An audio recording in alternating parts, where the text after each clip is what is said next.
Não é segredo nenhum que as escolas estão presas no passado, usando métodos de ensino ultrapassados que têm pouca relevância no mundo real, desde testes padronizados até currículos engessados. O sistema educacional moderno muitas vezes falha em engajar os alunos e em prepará-los com habilidades que realmente importam para a vida. Em vez de incentivar a criatividade, o pensamento crítico e a inovação, as escolas acabam priorizando memorização, conformidade e obediência. E movido pela tecnologia, precisamos de uma forma de educação que prepare os alunos para os desafios e oportunidades do presente.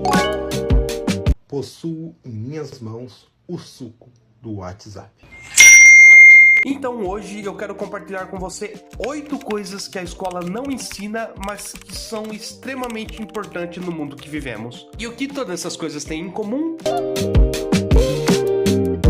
A escola simplesmente não torna o aprendizado algo prazeroso. Eu lembro que na minha época de moleque, quando eu ia pra escola, eu só aprendia o que eles ensinavam. E pela palavra ensinar, entre muitas aspas, eu quero dizer que o professor só ficava repetindo uma coisa de forma maçante, monótona, por 1 hora e a gente tinha que copiar palavra por palavra. Não havia um senso de progresso nem de conquista. Para tirar uma nota boa, bastava repetir a mesma informação do mesmo jeito, do jeito mais fiel possível. Uma habilidade essencial que falta nas escolas, que eles não ensinam, é aprender a estabelecer metas.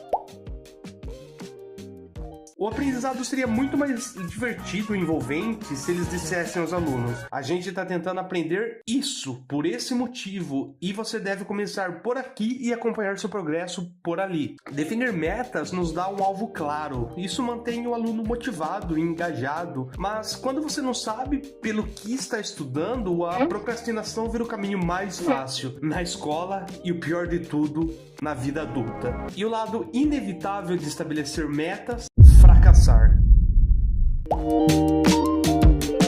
É natural a gente querer ser bom em algo, mas muita gente cai na armadilha de evitar o fracasso a qualquer custo. A armadilha é essa que é endossada pela escola. Vamos pegar um exemplo. Na área de desenho, por exemplo, imagina que Jubileuson é um artista. É muito comum ele pensar: eu não posso postar meus desenhos ainda, preciso ficar bom primeiro. Mas a realidade é bem ao contrário. Você melhora postando tudo, até os piores desenhos, e aprendendo com os erros. Eu gostaria que a escola ensinasse o valor do fracasso. Quando acreditamos que só temos valor se formos bem-sucedidos, acabamos jogando pelo seguro, não arriscando, e perdemos as maiores oportunidades de aprendizado. Ao evitar o fracasso, a gente também evita experiências que fariam a gente crescer. Outro problema é quando as escolas cultivam a mentalidade de tá bom assim, com troféus de participação e elogios vazios. Isso só nega às crianças a chance real de crescer enfrentando e superando desafios. Agora,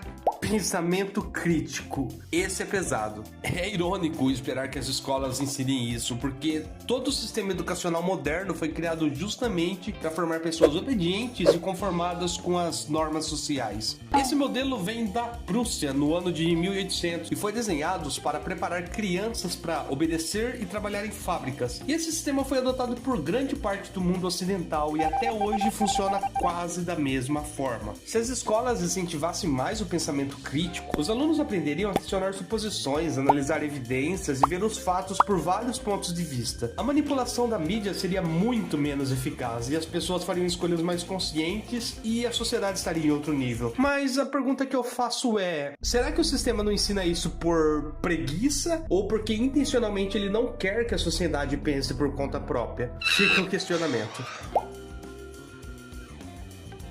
Agora, vamos falar sobre algo que afeta todos nós: educação financeira. A menos que você tenha nascido de uma família rica e seja herdeiro e nunca precisou se preocupar com dinheiro, provavelmente ninguém nunca te ensinou a lidar com finanças. No máximo, seus pais te dão alguns conselhos básicos, tipo não gaste mais do que ganha, guarde um pouquinho no final do mês, mas coisas como orçamento, investimentos, como funcionam os cartões de créditos, cheques, impostos, ninguém explica. E por quê? Porque essa é uma das habilidades importantes na vida. Entender impostos, por exemplo, te dá poder. Você entende que está contribuindo para o desenvolvimento de sua cidade e pode exigir que o dinheiro seja usado de uma forma justa, com ruas melhores, mais serviços e qualidade de vida. Mas para isso acontecer, tudo começa com uma coisa simples: ensinar educação financeira nas escolas. É só isso!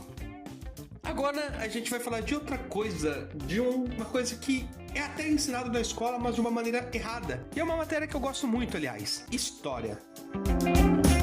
História geralmente é ensinada como algo distante, como algo separado do presente, e por isso muitos acham a matéria chata. Para a maioria dos alunos, o que Napoleão Bonaparte fez há 200 anos é tão relevante quanto Sauron forjou um anel. Eu entendi a referência.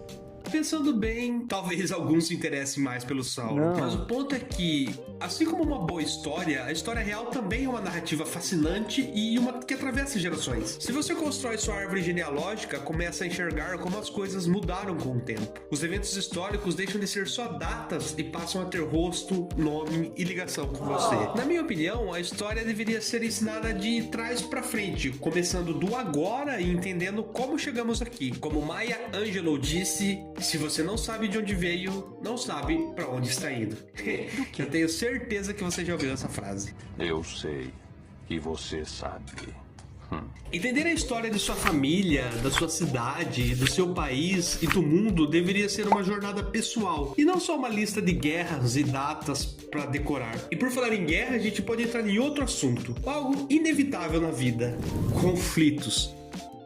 Seja com seus pais, amigos, chefes ou parceiro, estudos mostram que famílias passam em média 49 minutos por dia discutindo. E isso nem conta os conflitos fora de casa. Por isso, acho fundamental que a gente aprenda desde cedo a ter uma estrutura mental para discutir. Eu não sei como funciona no Brasil hoje, eu acredito que não tenha, mas se a gente pegar no exterior, algumas escolas têm clubes de debate, e o que é ótimo. Só que isso deveria estar presente no currículo do mundo todo, sabe? Todo aluno deveria aprender a ouvir opiniões diferentes, buscar consenso e respeitar o argumento sólido, ainda que dele discorde desse argumento. E é só abrir o Twitter por 2 segundos pra ver o quanto a gente ainda tá longe disso. A maioria das pessoas nem sabe que existe uma forma inteligente de discutir. Saber discutir é uma das habilidades mais importantes da vida e simplesmente não é ensinado nas escolas.